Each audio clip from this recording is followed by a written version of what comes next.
ಸತ್ಯ ಅಂದ್ರೇನು, ಸಮ್ಯಕ್ ಜ್ಞಾನ ಅಂದ್ರೇನು. ಯಾವಾಗಲೂ ನಾನು ಕರ್ಮ ಮಾಡುವಾಗ ಅತ್ಯಂತ ನನಗೆ ಯಾವುದೂ ಸ್ವಂತ ಲಾಭ ಇಲ್ಲದೇನೆ ಅತ್ಯಂತ ಪ್ರಾಮಾಣಿಕವಾಗಿ ನಾವು ಸಮರ್ಪಣಾ ಭಾವದಿಂದ ಮಾಡೋದಾದರೆ ಅದು ನಿನಗೆ ನಿಜವಾಗೂ ಕರ್ಮ, ಸತ್ಯದ ಅಪೇಕ್ಷೆಯಿಂದ ಮಾಡಿದಂಥ ಕರ್ಮ ಅಂತ ಆಗ್ತದೆ.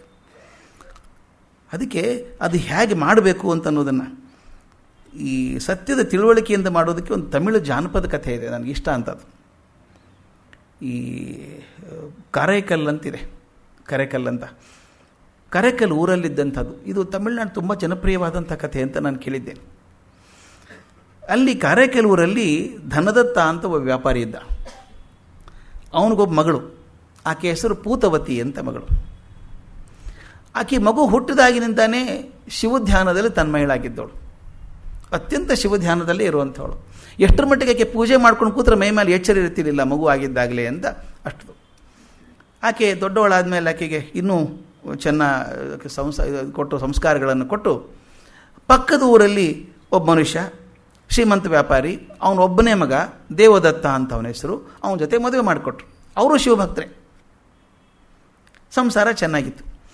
ಎಲ್ಲನೂ ಚೆನ್ನಾಗಿದ್ದರೆ ಬದುಕಂತ ಯಾಕೆ ಅನ್ಬೇಕಾದ್ರೆ ಏನೋ ಬರಬೇಕಲ್ಲ ಒಂದು ಸಲ. ಗಂಡ ವ್ಯಾಪಾರಿ ಅಂಗಡಿಗೆ ಹೋಗಿದ್ದಾನೆ.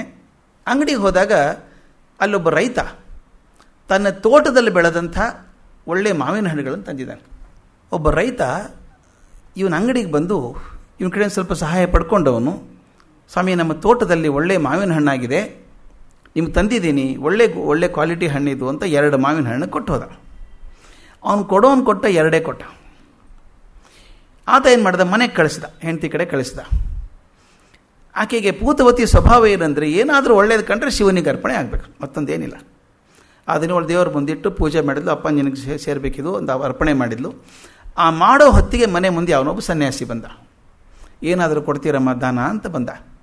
ಆಕೆಗೆ ಏನು ಅನ್ನಿಸ್ತೋ ಗೊತ್ತಿಲ್ಲ, 2 ಹಣ್ಣಿದೆಯಲ್ಲ ಅಂಥೇಳಿ 1 ಹಣ್ಣನ್ನು ಆ ಸನ್ಯಾಸಿ ಕೊಟ್ಟು ಕಳಿಸ್ಬಿಟ್ಲು. ಗಂಡ ರಾತ್ರಿ ಬಂದ ಮನೆಗೆ.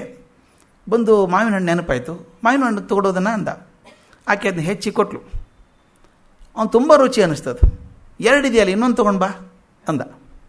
ಇನ್ನೊಂದು ಎಲ್ಲಿದೆ? ಇಲ್ಲ. ಆಕೆಗೊಂಥರ ಗಾಬರಿ ಆಯಿತು. ಆಕೆ ಎಷ್ಟರ ಮಟ್ಟಿಗೆ ಶ್ರದ್ಧೆ ಈ ಶಿವನ ಮೇಲೆ ಅಂದರೆ, ಒಳಗಡೆ ಪೂಜಾ ಮಂದಿರಕ್ಕೆ ಹೋಗಿ, ಮಾರಾಯ ನಿನಗೆ ಅರ್ಪಣೆ ಮಾಡಿಬಿಟ್ಟಿದ್ದೀನಿ 2, ಒಂದು ಉಳ್ಕೊಂಡಿದೆ, ಒಂದು ದಾನ ಕೊಟ್ಬಿಟ್ಟಿದ್ದೀನಿ. ಗಂಡ ಇನ್ನೊಂದು ಕೇಳ್ತಾನೆ, ಏನು ಮಾಡಲಿ ಅಂತ ಕಣ್ಣೀರು ಕರೆದ್ಲು. ತಕ್ಷಣ ಶಿವ ಬಂದ, ಇನ್ನೊಂದು ಹಣ್ಣು ತೊಗೊಂಡು ಕೊಟ್ಟ. ಆ ಹಣ್ಣು ತಂದು ಗಂಡು ಕೊಟ್ಲು. ಅವನು ತಿಂದ. ಇದು ಮೊದಲಿನ ಹಣ್ಣಂಗಿಲ್ಲ, ಇದು ಬೇರೆ ಇದೆ, ಇದು ಇನ್ನೂ ರುಚಿ ಜಾಸ್ತಿ ಇದೆ ಇದಕ್ಕೆ. ಇದು ಎಲ್ಲಿಂದ ಬಂತು? ಇದು ಬೆಳಗಿನ ಹಣ್ಣಿನ ಜೊತೆ ಬಂದದ್ದಲ್ಲ, ಇದು ಬೇರೆ ಇದೆ ಅಂದ್ಲು. ಆಕೆ ಸುಳ್ಳು ಹೇಳಿ ಗೊತ್ತಿಲ್ಲ, ಆಕೆ ಯಾವಾಗಲೂ ಸತ್ಯದಲ್ಲಿ ಇರುವಂಥವಳಕ್ಕೆ. ಆಕೆ ಹೇಳಿದ್ದು, ಶಿವನಿಗೆ ಕೇಳಿದೆ, ಕೊಟ್ಟ ಅಂತ. ಶಿವ ಕೊಟ್ಟ ನಿನಗೆ ಹಣ್ಣು, ಇನ್ನೊಂದು ತೊಗೊಂಬನೋಣ ಅಂದ. ಹೇಗೂ ಒಂದು ಕೊಡೋ ಇನ್ನೊಂದು ಕೊಡೋದೇನು ಕಷ್ಟ. ಮತ್ತೆ ಒಳಗೆ ಹೋದ್ಲಿ, ಇನ್ನೊಂದು ಕಂಡ ಕೇಳ್ತಾನೆ ಕೊಡು, ಇನ್ನೊಂದು ಹಣ್ಣು ಬಂತು, ಅದನ್ನು ಕೊಟ್ಲು. ಈ ಮನುಷ್ಯ ಈ ಸತ್ಯ ಪರೀಕ್ಷೆ ಮಾಡೋರಿಗೂ ಧೈರ್ಯ ಬೇಕಾಗ್ತದೆ. ಸತ್ಯ ಪರೀಕ್ಷೆ ಮಾಡೋದು ಭಾಳ ಸುಲಭ ಅಲ್ಲ.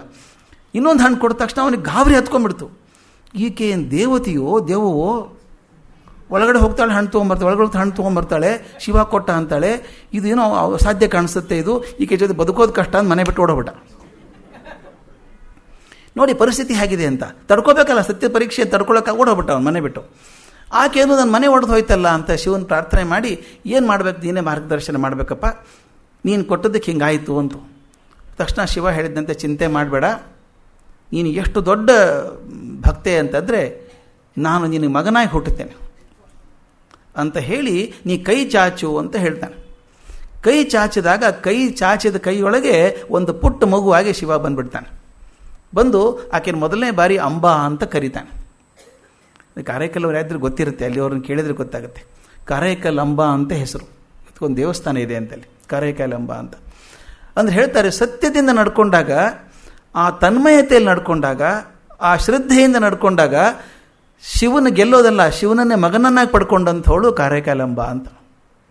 ಅದು ಅದು ಆತ್ಮಸ್ಥಿರವಾಗುವಂಥದ್ದು ಅಂತಂದರೆ ಯಾವಾಗ ಸಮ್ಯಜ್ಞಾನ ಇದ್ದಾಗ. ಈ ಸಮ್ಯಜ್ಞಾನ ಬಂತು ಅಂದರೆ ಹೇಗೆ ಗೊತ್ತಾಗ್ತದೆ ಅಂತ ಲಕ್ಷಣ ಹೇಳ್ತಾರೆ ಅದರೊಳಗೆ. ಅದು ಬಂದರೆ ಮನುಷ್ಯನಿಗೆ ಎಲ್ಲ ಅಪೇಕ್ಷೆಗಳಿಂದ ಮುಕ್ತ ಆಗ್ತಾನಂತೆ. ಸತ್ಯದ ಪರೀಕ್ಷೆಯಲ್ಲಿದ್ದವನು, ಸತ್ಯದ ದಾರಿಯಲ್ಲಿದ್ದಂಥವನಿಗೆ ಯಾವುದೂ ವೈಯಕ್ತಿಕ ಅಪೇಕ್ಷೆಗಳು ಉಳಿಯೋದೇ ಇಲ್ಲ.